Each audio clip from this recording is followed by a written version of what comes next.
Thanks, Nagaruk.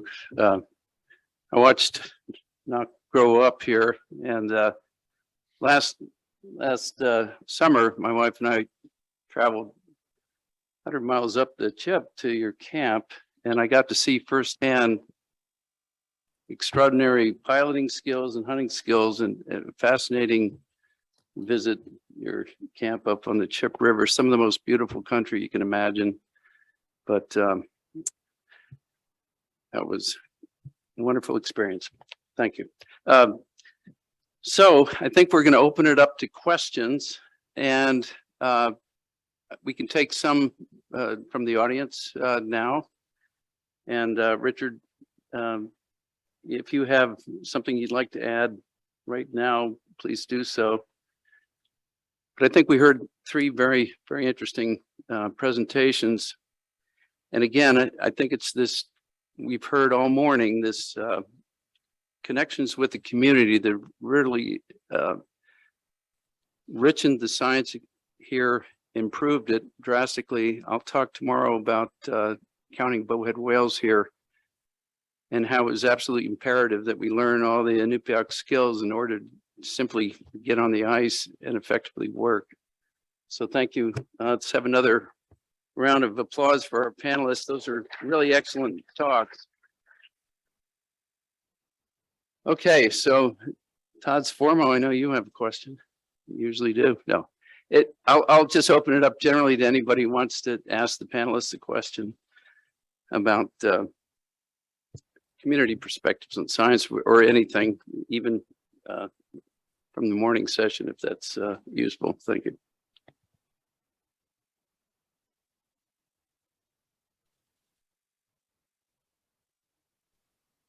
First, I'd like to say thank you very much for the presentations. I found them very interesting and very informative. My question to you is, we've heard a lot today, and we've been actually hearing a lot in the last couple of years about going, I'm going to say, back to co-production, because one of the things that we've learned about the history of NARLS, we kind of started there. We lost track of it, I think, from the Western science point of view. And then we're going back to that. So I'd like to hear from you, each of you, what you think of, say, in the last 5 to 10 years. Are we getting better? Are we finding it again?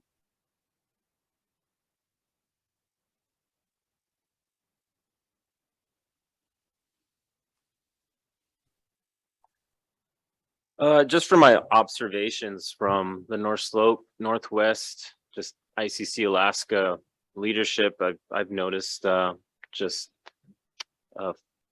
local leaders talking about combining different frameworks with the locals, co-production of knowledge. You know, the terms have always been there: traditional knowledge, indigenous knowledge. I know with ICC Alaska, with the recent GA, I know they have new protocols for engagement with researchers.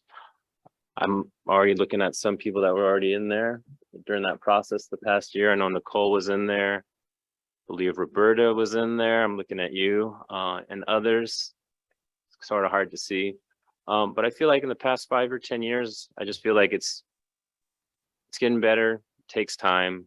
And I just see it amongst the regional leadership that they keep driving it in. And I think it got published like 3-4 weeks ago. So I'd recommend you look into that.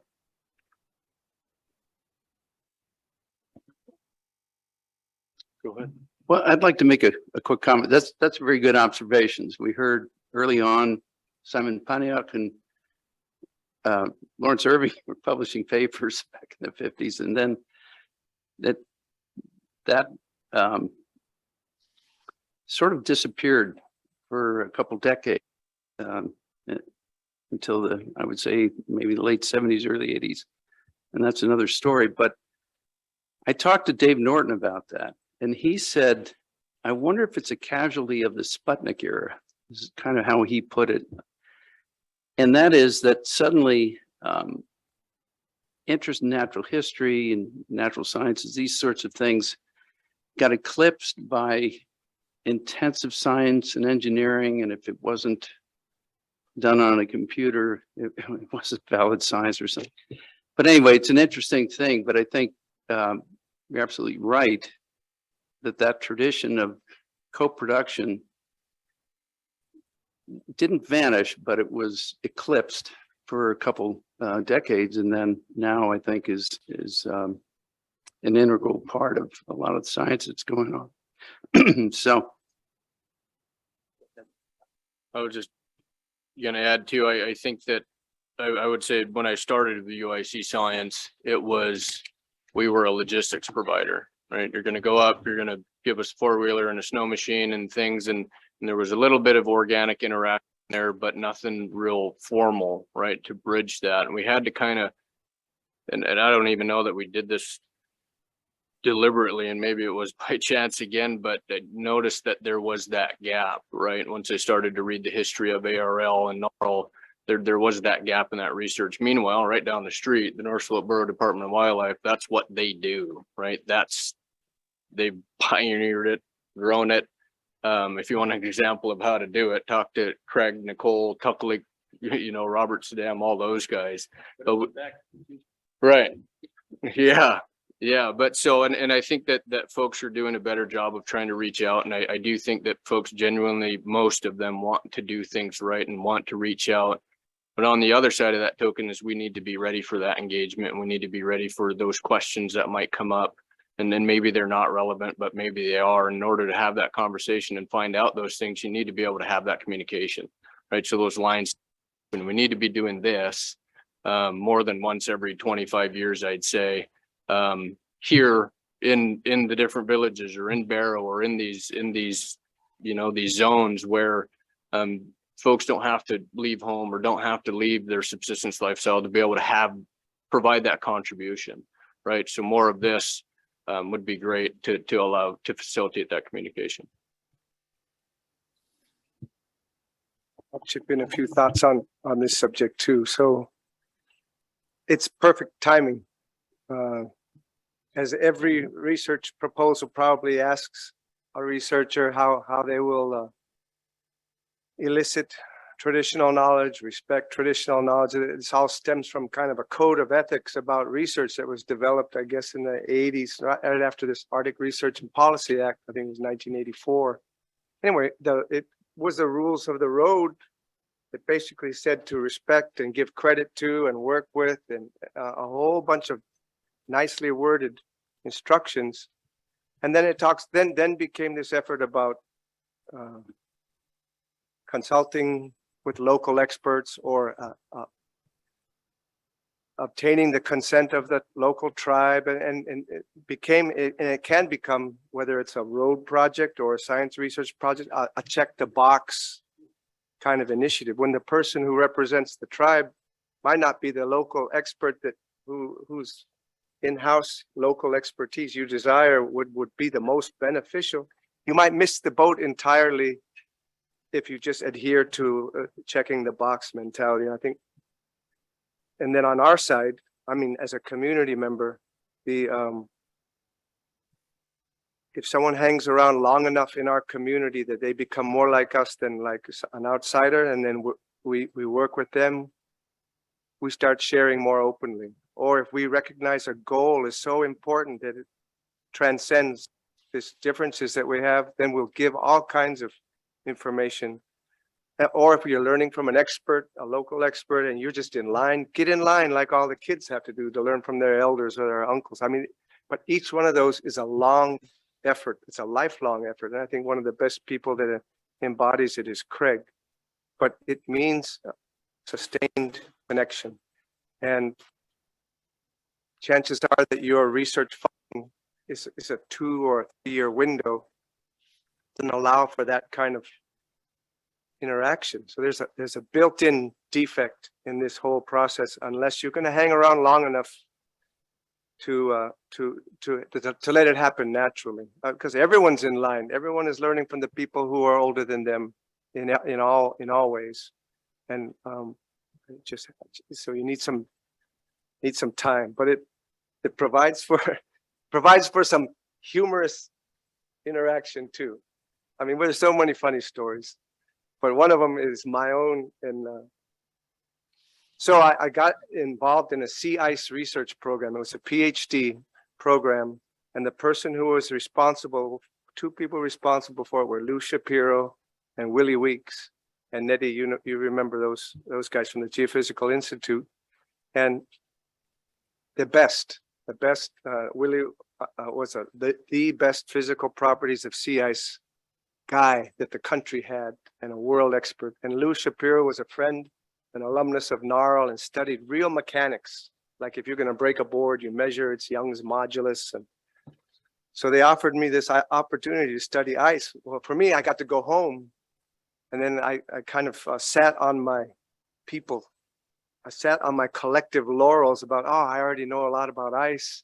And Willie said, with all due respect, what I want you to learn about sea ice, you don't know yet already. Your people might not know it yet. I said, what are you talking about? He said, I'm talking about crystallographic orientation, salinity and temperature profiles, and the change in Young's modulus as you go from the top of the ice sheet to the bottom. All of a sudden, I realized that, you know, there's two separate worlds of knowledge about the same thing. So, okay, I jumped in with both feet, and my job was to take blocks of ice out, and they're oriented because pretty soon, as you go down in the ice sheet, fabric means something, how it's oriented with respect to the coastline. And I took out they're basically 2 feet by 1 foot blocks, heavy, lift them out with ice tongs. And my job was to cut it into layers that correspond to the depth in the ice sheet and bring them home to NARL into a walk-in freezer and slab them so that I could break them under controlled conditions, because everybody knows if ice is warmer, it breaks a little bit easier than if it's colder. But just the fact that I'm taking ice out of the ocean, measuring its temperature, bringing it home, and bringing ice into a freezer and putting it in this bar and bending it until it breaks. And the guy, it was Raymond Neckel was helping me, Benny's brother. And he didn't mince words when it comes to trying to figure out, what the hell are you doing? Basically. And I tried to give him all of the, rigmarole about the science behind the work. He just could not quit laughing about the fact of me taking ice into a freezer, not only breaking it, but then I'd shave it into thin sections and look at it through a microscope in the freezer. And, but there's a place where those two bodies of knowledge overlap, where the physical properties of ice that are known by the local expert and the internationally renowned scientist, that little space in the middle is a beautiful place to be. There's countless rewards offered there. But I know there are a lot of jokes told in the houses here in Barrow and Browerville about this or that research project going on out in the field. Yeah. I remember Betty and I camped with your brother on the Colville, and we were keeping tracks of catches broad whitefish and trying to catch effort and species, measuring the fish and all that. And Raymond, he looked at me and said, subsistence isn't about numbers. Okay, well, we're trying to quantify these things. But anyway, he's a very direct guy and very good. I have a question for Anutik, unless there's a burning question out there, but your survey techniques, could they be applied to the community to set priorities on research needs? I was wondering if, more general needs for, like, is it something NSF could apply? I'm trying to think for any burning quote here. But that was the idea that it could provide guidance for other infrastructure projects later down the road. You change the benefits and tweak the ratings. But that was the idea for future rating on projects. With the various infrastructure projects that we're rating at the community level, it could be telehealth, it could be medicine, research facility. I think at 1.1 was maybe updating Ilisavik. I think that was one. So yeah. Okay. Greg, we've got one question in the audience, and then we have one comment from the chat. Are we ready? Or did you want to have a follow-up? That's fine. Thank you. We'll take the question. Thank you. Hi, I'm Church, leading a thing called Ted Stevens Center for Art Security Studies. Richard actually hit on this a little bit ago at the opening of his reflections.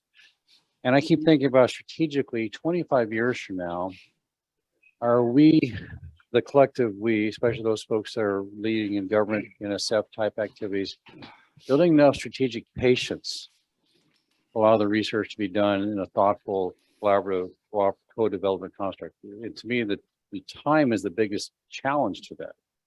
And the enemy of collaboration is too short a time. Right. I don't know, your thoughts or reflections. To me, I keep thinking we have to be patient. This whole weekend is an example of taking time to have the longer conversation, because with many of us are usually going heel to toe and too many stuff and not having the strategic reflection of being patient enough. Your thoughts?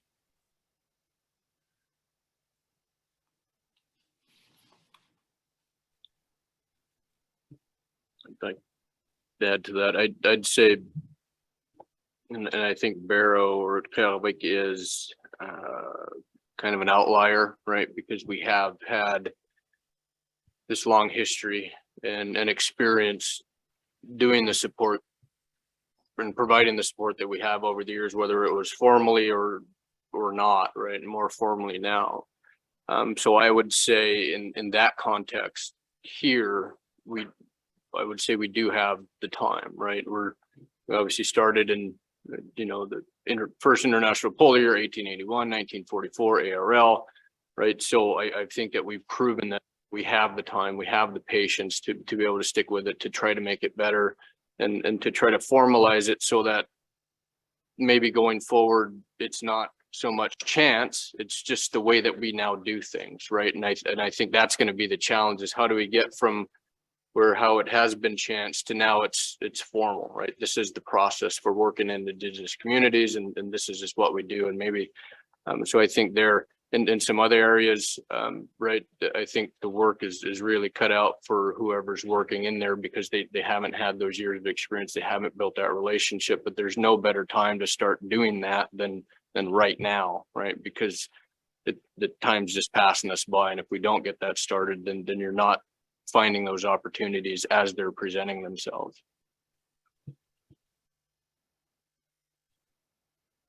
I think the weakness is not necessarily time, although that can be the reason why something doesn't succeed, but there's a mismatch between, it's simplistic to say the research community and the local community might have different priorities. That's easy to spot, but there's another one, which is science in America is cowboy science, right? We write the best proposal and we're going to get funded, and I'm going to study how ground squirrels hibernate, and that means I'm going to work with Brian Barnes, or I'm going to study lemmings out here in the Barrow Environmental Observatory, and it'll be this important aspect of physiology or some uncharted ground as far as that specific thing is. That is not likely to be the research priority of a community, but it will be for that individual scientist. And he's competing against all these other guys they're testing him on the rigor of his work, his credibility and all this other stuff, and he wins. So, that can happen, and it does happen. And yet, there's the chance factor thrown in there too. You may build a bridge with that project in some unexpected ways. It's just that it's as Nagaruk said, the only thing that has the potential is to add depth to that gamble is persistence and a place. And Gnarl is a rows and columns of Quonset huts at Barrow, but it was a universe, a physical umbrella over this whole part of the North American continent. You got to get to Inuvik or somewhere before you found the edges of it, and you go way far offshore, as Penny said. And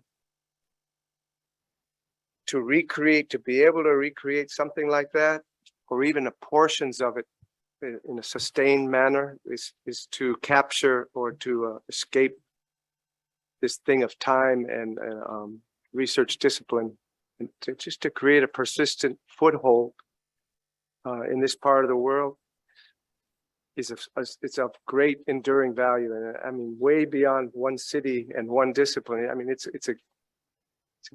a legacy for future generations.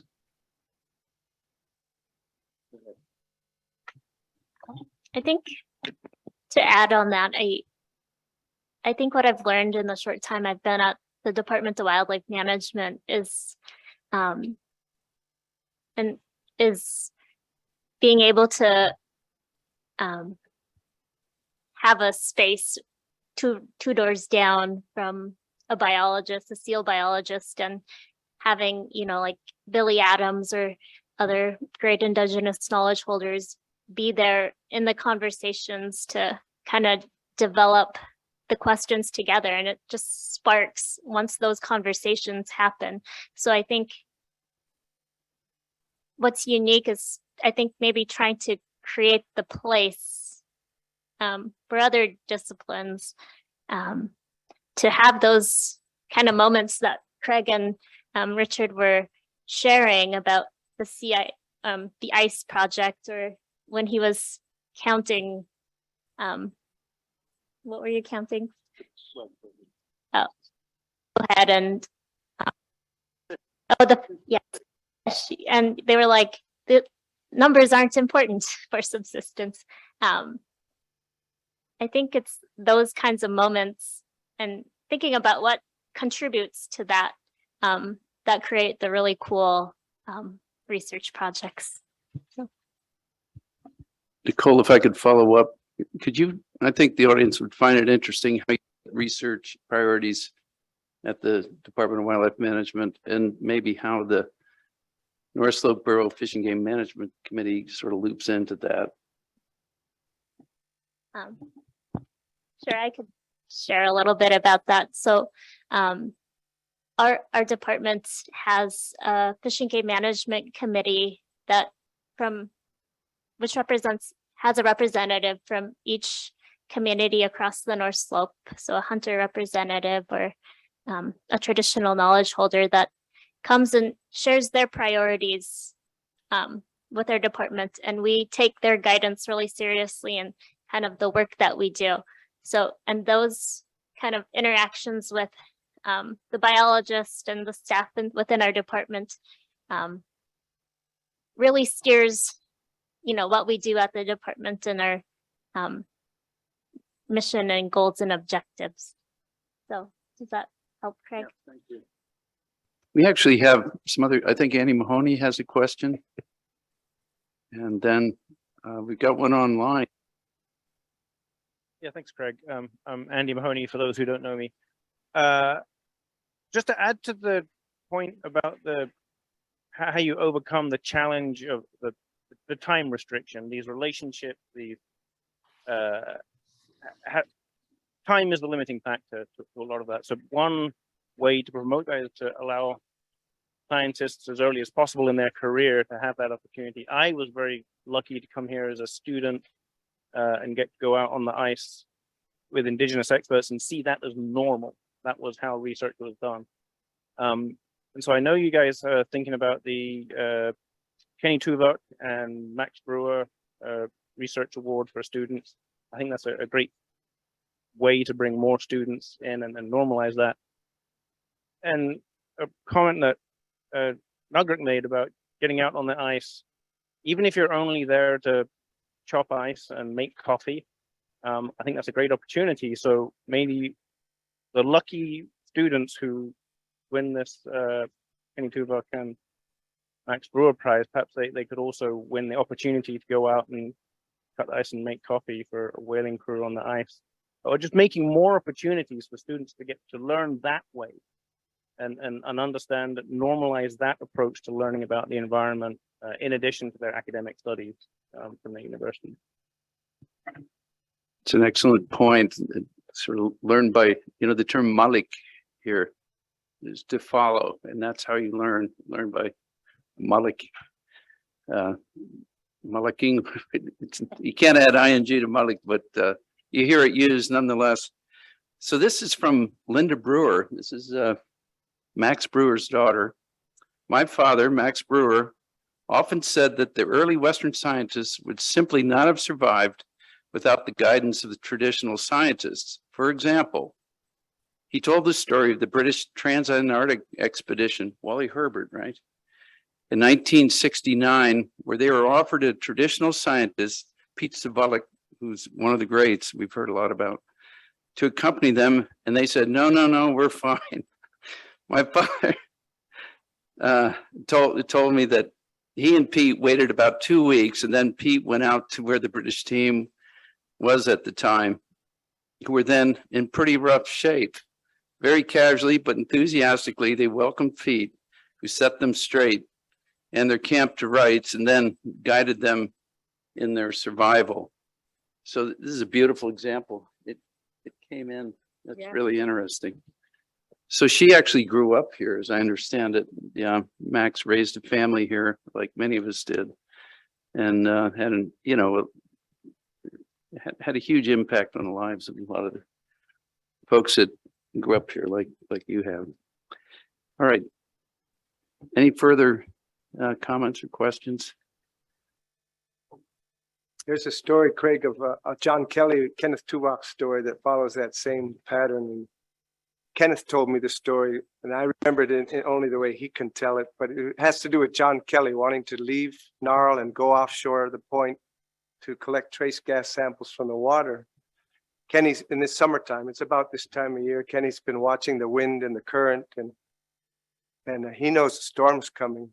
And John has limited days in the field. This is simple science itinerary he's got. And Kenny, I need to go out there. I need to get my gas samples collected. And Kenneth told him no, kind of bluntly no. And then finally John was going to insist. He's no, I got to go out there because I need X, Y, and Z sample. And Kenny thought about the best way to tell him. And he said, John, here's what I'm going to tell you. I will not help you go out there. And if you go out there and get lost, I will not help go look for you even. You know how the way Kenneth used to talk, he put even at the end of a sentence. I will not help go look for you even. And why? Well, it's going to get a lot, it might look nice now, but it's going to get a lot rougher here very shortly. And sure enough, you know, big southwester comes blowing in, Ungalak storm conditions. And had John gone out that day, he put everyone at risk in the vessel that he would have been in. And he was forever thankful for that story of the correct steer in a way that only Kenneth can do.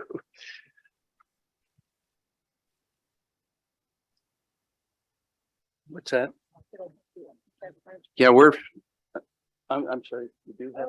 No, I think we should close out here. Okay. Thank everybody. We're about to close out, but thank you again. Some very interesting presentations. And if there's time for one last question, if there are any.